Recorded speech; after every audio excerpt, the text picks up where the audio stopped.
뉴욕주 온라인 유권자 등록에 100만 명이 넘는 유권자가 등록했습니다.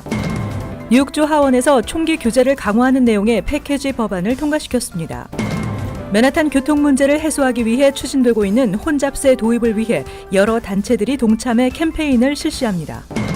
한국 외교부가 전 세계 제외 공간의 민원 행정과 영사 서비스를 혁신적으로 개선할 방침입니다. 그동안 논란이 되어왔던 현행 뉴저지주 표준 시험이 전면 개편될 것으로 보입니다. 이상은 이 시각 주요 뉴스입니다. 시청자 여러분 안녕하십니까? KBN 뉴스입니다. 뉴욕주에서 실시하고 있는 온라인 유권자 등록이 성과를 거두고 있습니다.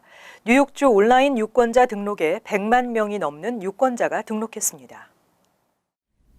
뉴욕주가 지난 2012년부터 차량국 웹사이트를 통해 실시해온 온라인 유권자 등록에 등록한 사람이 100만 명을 넘어섰으며 이 가운데 처음 등록한 신규 유권자가 45만 명이라고 뉴욕주가 어제 발표했습니다. 뉴욕주는 올해 초 앤드루 쿠오모 주지사가 발표한 사전 투표와 자동 유권자 등록 등의 투표 환경 개선 정책에 따라 온라인 등록 시스템도 계속 개선되고 있습니다. 기존에는 차량국 웹사이트에서 개인 계좌를 만든 뒤 유권자 등록을 할 수 있었지만 지난 2016년부터는 차량국 웹사이트에 별도의 유권자 등록 페이지를 만들어 등록 절차를 간소화했습니다. 쿠오모 주지사는 온라인 등록 시스템으로 유권자 등록이 더 활성화되고 뉴욕주의 투표 환경이 더 현대화될 것이라고 밝혔습니다. 온라인으로 등록하려면 뉴욕주 운전면허증이나 퍼밋, 비운전면허 신분증 번호, 생년월일 거주지 우편 번호, 소셜 시큐리티 번호의 마지막 4자리 번호, 이메일 주소 등을 기입해야 합니다. 이 같은 유권자 등록 신청 자료를 받은 선관위는 검토 과정을 거쳐 등록이 완료되면 신청자에게 통보하게 됩니다. 유권자 등록 자격은 18세 이상 시민권자로 선거일 전에 현재 거주지에서 최소 30일 거주해야 합니다. 뉴욕주 하원에서 총기 규제를 강화하는 내용의 패키지 법안을 통과시켰습니다. 뉴욕주 하원에서 총기 구입과 사용을 강하게 규제하는 내용의 5개 법안이 6일 가결됐습니다. 한편 5일 상원에서는 총기 규제 법안은 처리되지 못하고 학교 안전 강화에만 초점을 맞춘 15개의 패키지 법안이 통과됐습니다.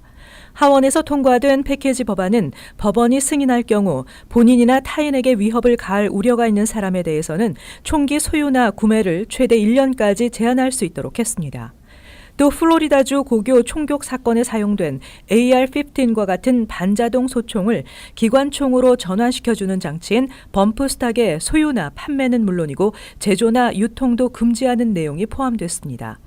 이 밖에 가정폭력 전과자는 총기를 구입할 수 없으며 이미 소유한 총기도 사법기관에 반납하도록 하는 법안과 뉴욕주에서 거주지가 있어 총기 소지 라이센스를 신청할 때 관할 당국이 본 거주지의 정신병력 기록을 볼 수 있도록 허용하는 내용의 법안도 패키지에 포함됐습니다. 맨하탄 교통 문제를 해소하기 위해 추진되고 있는 혼잡세 도입을 위해 여러 단체들이 동참해 캠페인을 실시합니다.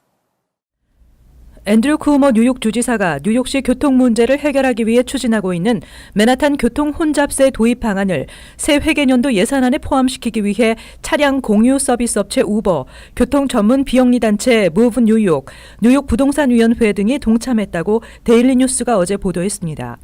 이 단체들은 혼잡세 도입을 주의회가 승인하도록 하기 위한 캠페인을 벌입니다. 교통 혼잡세는 맨하탄 60스트리트 남쪽의 중심 상업지구 진입 승용차에 대해 $11.52의 혼잡세를 부과하는 내용입니다. 트럭은 $25.34, 옐로우캡이나 우버, 콜택시 등 영업용 차량에는 승객을 한 번 태울 때마다 $2에서 $5의 혼잡세가 부과됩니다. 혼잡세로 징수된 자금은 뉴욕시 전철 등 메트로폴리탄 교통공사의 대중교통 개선 사업 지원금으로 사용될 계획입니다. 맨하탄의 혼잡세를 부과하는 방안은 이미 여러 차례 추진됐었지만 번번이 주의회의 승인을 받지 못해 무산된 바 있습니다. 한국 외교부가 전 세계 제외 공간의 민원 행정과 영사 서비스를 혁신적으로 개선할 방침입니다. 한국 외교부는 오는 2020년까지 제외공간 민원 행정과 영사 서비스 혁신을 위한 통합전자 행정 시스템 G4K 시스템 구축 사업을 진행하기로 했습니다. 외교부는 G4K 시스템 구축 사업을 오는 2020년까지 3단계로 진행합니다. 우선 멀리 거주하는 재외 국민의 재외 공간 방문 최소화, 민원 처리 소요 시간 단축, 해외 체류 시 필수적인 행정 서류에 대한 다국어 번역본 제공 등 한국 지자체 사무소의 민원 처리 수준에 상응하는 재외 공간 민원 시스템 구축을 추진할 예정입니다. G4K 시스템 구축이 완료되면 온라인 민원 신청 시스템이 도입돼 그동안 민원 신청과 민원 처리 결과 확인을 위해 최소 2회 이상 재외 공간을 방문했던 번거로움이 사라지고 1회 방문만으로 모든 민원 서비스 제공이 가능하게 됩니다. 이와 함께 해외 체류, 취업, 유학 등에 필요한 범죄 경력 증명서, 여권 사본 확인서 등 주요 행정 문서가 영어 등 현지 맞춤형 서비스가 제공될 예정입니다. 한류의 열풍으로 한글도 세계화돼가고 있습니다. 미국에서 한국어를 배우는 대학생이 크게 증가하고 있는 것으로 나타났습니다. 현대언어협회가 최근 발표한 대학 외국어 수강생 보고서에 따르면 전체 외국어 수강생은 점차 줄어들고 있는데 반해 한국어 수강생만 유독 큰 증가세를 보였습니다. 지난 2013년에서 2016년 한국어 수강생은 13.7%나 증가했습니다. 대학생들이 많이 듣는 상위 15개의 외국어 강좌 가운데 수강생이 늘어난 언어는 한국어와 일본어 2개뿐이고 특히 한국어는 유일하게 2자릿수 증가율을 보였습니다. 반면 중국어는 13.1%나 감소했고 독일어, 스페인어, 프랑스어, 이탈리아 등 대부분 외국어 수강생이 대폭 줄어 한국어와 큰 대조를 보였습니다. 2016년 기준 한국어 강좌를 수강하는 대학생은 13,936명입니다. 한류가 본격화되기 전인 지난 2006년만 해도 한국어 수강생은 7,146명으로 10,000명에 못 미쳤었습니다. 2016년 기준 한국어 수강생 수는 전체 언어 중 11번째였습니다.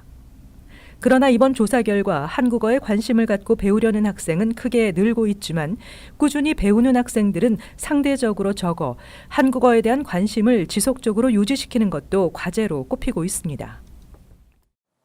그동안 논란이 되어왔던 현행 뉴저지주 표준시험이 전면 개편될 것으로 보입니다.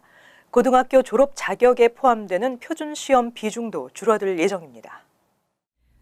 뉴저지주 교육국은 현행 뉴저지주 표준시험을 폐지하고 새로운 형태로 표준시험을 개편하는 작업이 곧 시작된다고 발표했습니다. 교육국은 뉴저지주 표준시험 개편을 위해 교사와 학생 등으로 구성된 위원회가 곧 조직될 계획이라고 밝혔습니다. 그러나 폐지 시기는 아직 확실치 않아 오는 4월과 5월 사이 예정된 2017-2018 학년도 표준시험은 예정대로 치러집니다. 한편 뉴저지주 표준시험은 온라인 기반 시험으로 크리스 크리스티 주지사 재임 시절 도입됐는데 많은 학부모와 교사들은 시험 난이도가 높아 학생들의 부담이 크다며 반대해 왔습니다. 지난 수년 동안 학생들의 응시 거부 움직임도 컸습니다. 이 같은 논란에 따라 표준시험 개편을 공약으로 내세웠던 머피 주지사가 폐지를 추진하게 된 것입니다. 연방법은 3학년에서 8학년을 대상으로 영어와 수학 과목 표준시험 실시를 의무화하고 있기 때문에 표준시험 자체를 폐지할 수는 없지만 필 머피 주지사는 그동안 많은 비판이 있었던 주 표준시험 체제를 전면 개편하겠다는 방침입니다. 교육국은 오는 2021년부터 표준시험을 통과해야만 고교 졸업 자격을 부여하겠다고 결정한 바 있는데 이번 표준시험 개편 방침으로 졸업 자격에 대한 논의도 함께 진행할 계획입니다. 머피 주지사는 고교 졸업 요건에서 표준시험 비중을 줄이고 자격을 보다 다양화하겠다고 뜻을 밝힌 바 있습니다. 뉴욕시 아시안 학생들의 특목고 합격률이 올해도 전체의 50%를 넘어서면서 1위를 차지했습니다. 응시 학생에 비한 합격자 비율도 아시안 학생이 가장 높았습니다. 2018-2019 학년도 특목고 합격률에 따르면 전체 합격자 5,067명 가운데 아시안 학생은 총 2,620명으로 51.7%에 달했습니다. 그 다음은 백인 1,344명 26.5%, 히스패닉 320명 6.3%, 흑인 207명 4.1% 등의 순으로 나타났다고 시 교육국이 어제 발표했습니다. 아시안 학생은 총 8,809명이 특목고 입학시험에 응시해 이 중 29.7%가 합격해 합격자 비율도 높았습니다. 백인 역시 전체 응시 학생 5,139명 가운데 1,344명이 합격해 26.2%를 나타냈으며 흑인과 히스패닉 학생은 각각 3.6%, 4.9%에 머물렀습니다. 스타이브센트 고교는 전체 합격자 가운데 아시안 학생의 비율이 68%로 거의 70%에 육박했습니다. 브롱스 과학고의 경우 56%가 아시안 학생이었으며 브루클린 텍은 49%, 퀸즈 과학고는 80%에 달하고 있습니다.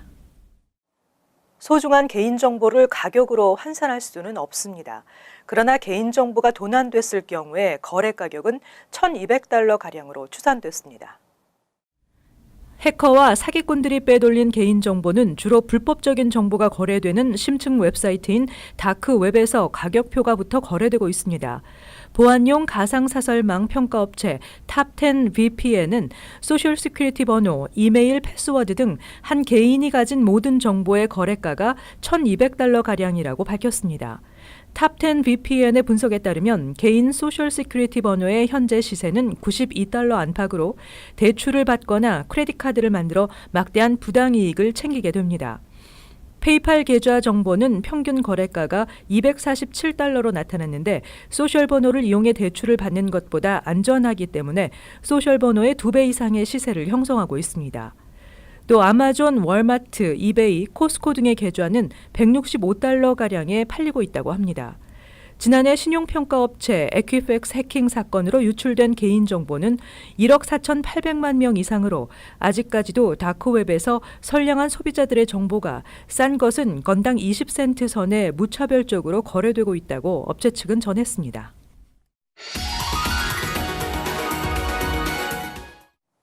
이어서 LA 지역 한인사회 소식입니다. 일상생활에서 스마트폰에 의존하는 현상이 높아지면서 독서를 즐기는 분들도 점점 줄어들고 있는데요. 최근 한인 서점들은 이 같은 불황을 타개하고 도서 문화 확산을 위해 북클럽 프로모션을 진행하는 등 맞춤형 독서 문화를 조성하고 있다고 합니다. 김재현 기자입니다. LA 한인타운 내 서점들이 하나둘씩 사라지고 있습니다. 지난 5, 6년 사이 문을 닫은 서점은 총 10곳. 최근 들어 온라인을 통한 서적 구매가 증가하면서 서점을 직접 방문해 책을 찾는 고객이 줄고 있기 때문입니다. 이 같은 고객 감소를 되돌리기 위해 최근 한인 서점들이 새로운 돌파구를 마련하고 있습니다. 지금 여기는 한 12년 동안 운영을 해오고 있습니다. 그런데 이제 그동안 책을 읽는 분들이 점점 좀 줄어드는 건 사실인데 이제 좀 활성화를 시키기 위해서 독서 모임을 여기서 좀 운영을 하고 있습니다. 그렇게 많은 분들이 참여하지는 않지만 그래도 20대, 30대 층이 격주간으로 그 독서 모임을 그렇게 운영하고 있습니다. 반응은 좋은 것 같습니다. 독서 외에도 재미를 찾을 수 있는 다양한 이벤트도 등장했습니다. 한인타운의 한 책 전문 중고 서점은 고객이 현 책을 매매할 때마다 다음 독자에게 책에 대한 메시지를 남길 수 있는 이벤트를 마련하고 이에 참여하는 고객에게 $1의 적립금을 제공하고 있습니다. 또 서점들은 최신 영화나 드라마 등을 기반으로 한 신작 독서와 베스트셀러를 집중적으로 홍보해 고객들을 이끌기도 합니다. 일주일에 뭐 3번, 4번 이렇게 좀 가져와 가지고 그래서 많은 손님들이 오셔가지고 찾는 것이 있을 때, 고객이 찾는 것이 있을 때 고객들이 너무 만족감을 느끼고 그런 데서 저희가 지금 경영을 그렇게 하고 있거든요. 그래서 한인 업주들은 이 같은 홍보 전략을 통해 다양한 연령층의 고객을 이끌어 앞으로 서점을 방문하는 고객 수가 증가할 것으로 기대했습니다. MBC 뉴스 김재은입니다. LPGA 투어 파운더스컵의 타이틀 스폰서인 뱅크 오브 홉과 LPGA 선수들이 함께 이번 대회에 대한 한인 커뮤니티에 많은 성원을 당부했습니다. 뱅크 오브 호프는 오늘 LA 한인타운 본사에서 기자 간담회를 열고 뱅크 오브 호프가 타이틀 스폰서로 나서는 파운더스컵을 통해 전 세계 골프 팬들에게 기업 이미지를 각인시킬 예정이라고 밝혔습니다. 저희가 2018년도에 두 번째 파운더스컵을 개최하게 됐습니다. 그래서 이번 대회를 통해서 저희 뱅크 오브 호프의 이름을 미국 주류 사회와 그리고 고국에 더 알리는 기회가 됐으면 하고요. 특히 오늘 간담회에는 최근 LPGA 투어에서 파워 히터로 돌풍을 일으키고 있는 엔젤인과 KLPGA 유망주 배선우, 미국의 한인 골퍼 제니퍼 한이 참석해 이번 대회에 임하는 각오를 다지기도 했습니다. 한편 내년까지 파운더스컵 타이틀 스폰서를 맡는 뱅크 오브 호프는 향후 LPGA와의 장기적인 계약도 고려하고 있다고 덧붙였습니다. 이어서 간추린 소식입니다. 연방의회에 강간과 강제 낙태 등 인권 유린 행위가 벌어지는 북한의 노동교화소 폐쇄를 촉구하는 결의안이 추진됩니다. 결의안은 이와 함께 8만에서 12만 명에 이르는 정치범을 석방하고 인권 유린 행위를 즉각 중단할 것을 촉구하고 미국 정부가 노동교화소 운영에 책임 있는 북한 당국자들을 끊임없이 추적, 제재할 것을 요구했으며 북한의 인권 유린 실태 수사와 재판을 맡을 특별재판소 설치를 국제사회에 주문했습니다. 뉴저지 주 상원의장은 연수익 100만 달러 이상의 기업을 대상으로 12%의 주 법인세 부과를 제안했습니다.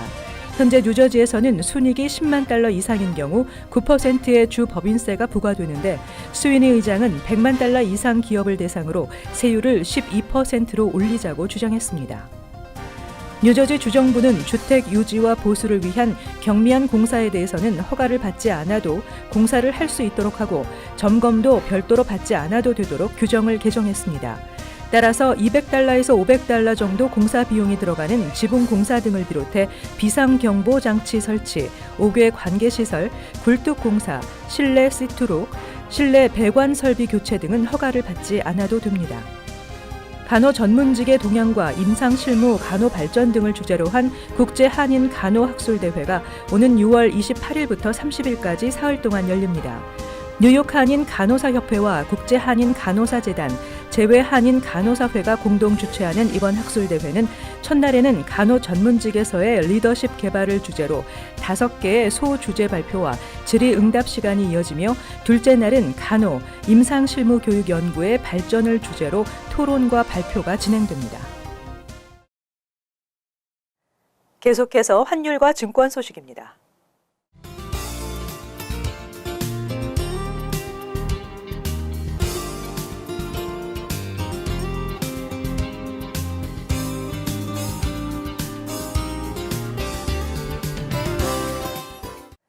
끝으로 날씨 전해드립니다. 금요일은 오전에 눈과 비가 예상되며 오후에는 대체로 맑겠습니다. 낮 최고 기온은 42도, 섭씨 영상 6도, 밤 최저 기온은 화씨 30도, 섭씨 영하 1도. 토요일은 바람이 약간 불겠으나 맑겠습니다. 일요일 한때 흐리겠지만 대체로 맑은 날씨 예상됩니다. 이상으로 KBN 뉴스를 마칩니다. 시청해주신 여러분 고맙습니다.